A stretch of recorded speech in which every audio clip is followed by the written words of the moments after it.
Greetings and salutations, viewers. We're exploring 5 powerful Buddhist practices today that can help you discover the essence of who you are. These exercises provide a chance to discover your true self.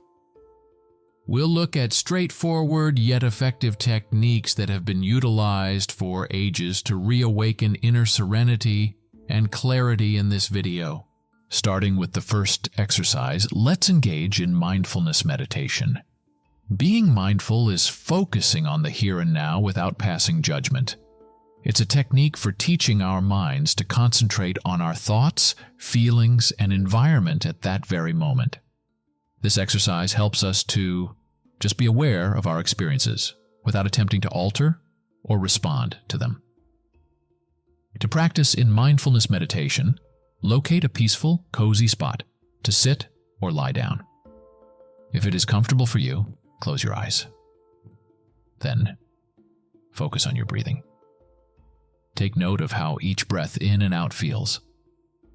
Refocus your attention to your breathing when your thoughts stray from it.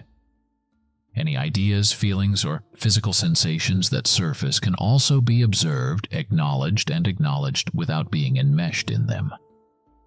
Mindfulness meditation has several advantages. First of all, it fosters mental clarity. Worries about the past or the future become less of a distraction when we practice being present in the moment.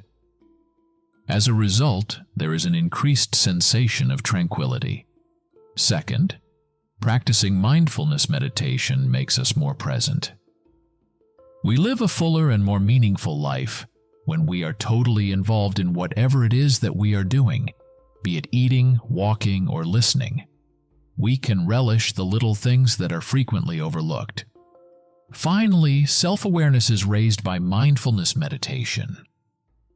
We get a better knowledge of ourselves as we examine our feelings and ideas objectively. Positive adjustments in our relationships with others and ourselves may result from developing self-awareness. Now let's discuss the second exercise. Loving kindness. Metta meditation is another name for meditation. Translating from Pali, metta means loving kindness or boundless friendliness. The main goal of this practice is to develop love, compassion, and kindness for both oneself and other people. To engage in metta meditation, locate a peaceful, comfortable spot to sit.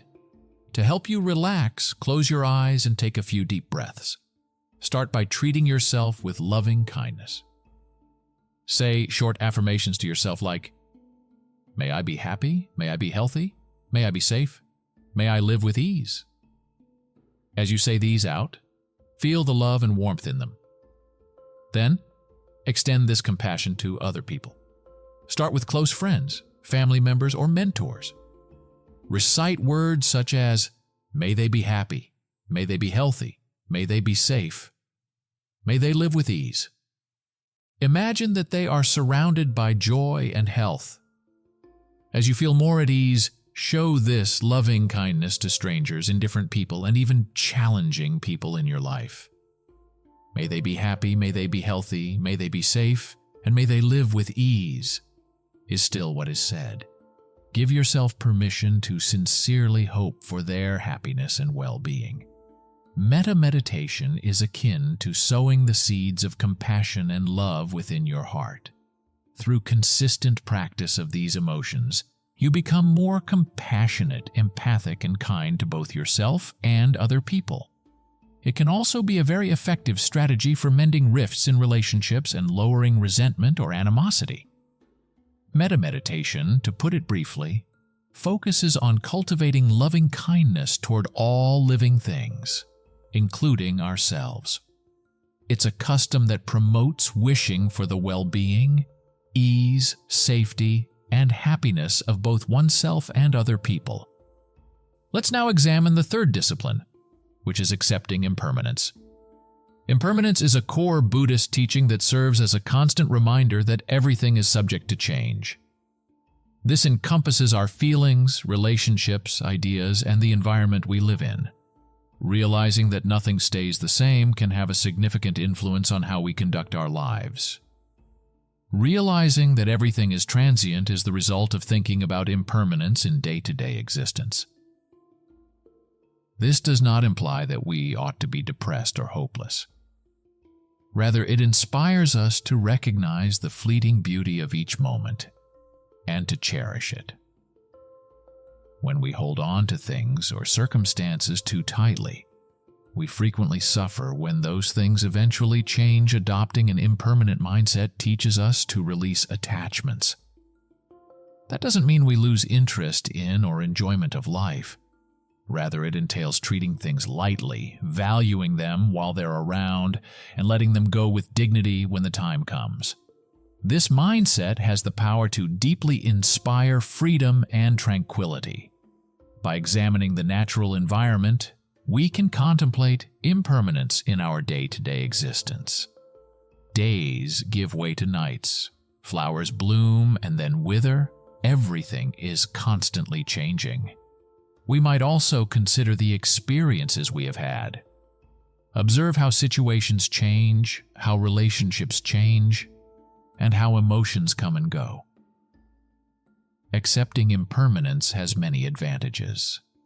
Knowing that nothing remains the same forever allows us to find serenity in the midst of change. We grow stronger and more flexible, less dependent on results, and better equipped to experience each moment to the fullest.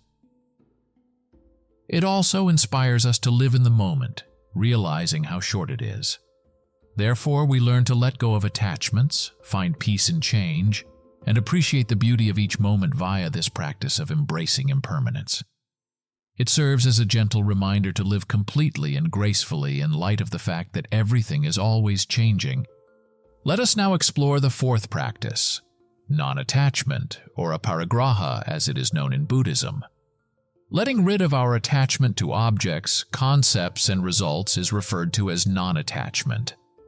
It's about developing an attitude of liberation from attachment or grasping and realizing that our true selves are not determined by things or outside events.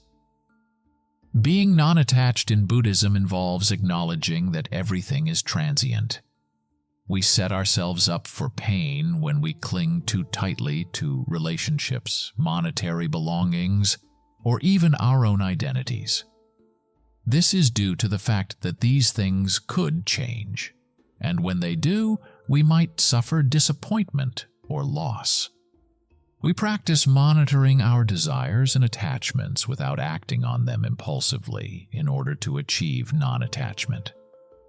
When we have a strong desire for something, we take a moment to consider its source. We might question ourselves if this is an attachment-driven craving or if it is a true need. Practicing charity is another technique to develop non-attachment. Giving freely without anticipating anything in return helps us to release our emotions from the bonds of attachment.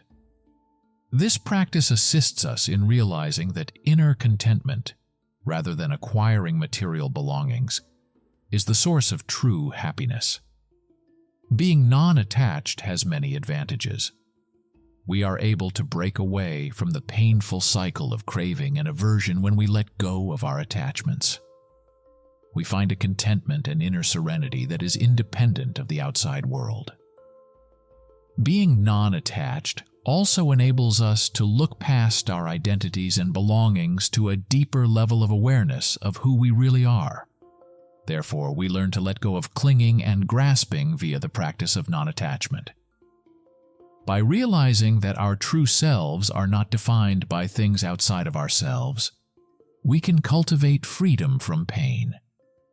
We find an inner serenity and contentment via this practice that is independent of things or situations. Let's now examine the fifth discipline, which is mindful living. Incorporating the concepts of mindfulness into our daily lives is what is meant by mindful living. It's the discipline of living each minute of our lives to the fullest, whether we're eating, walking, working, or engaging with people. Being in the now requires focusing on what is going on at that precise time, avoiding becoming sidetracked by anxieties about the past or the future. Being mindful increases our awareness of our feelings, ideas, and physical experiences as they come up. Instead of reacting rashly, this understanding enables us to respond to circumstances with clarity and judgment. Completing simple tasks with complete awareness is one way to incorporate mindfulness into daily activities.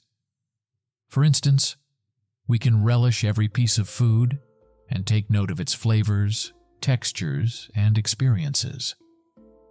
We are able to sense the sensation of the earth beneath our feet, the air against our skin, and the surrounding sights and noises while we walk.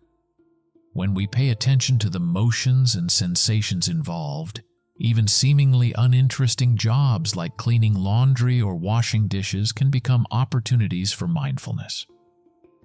Living a mindful life has many advantages. It enables us to find delight in the everyday moments and have a better awareness of life's small joys. We also gain a deeper grasp of who we are by living in the present.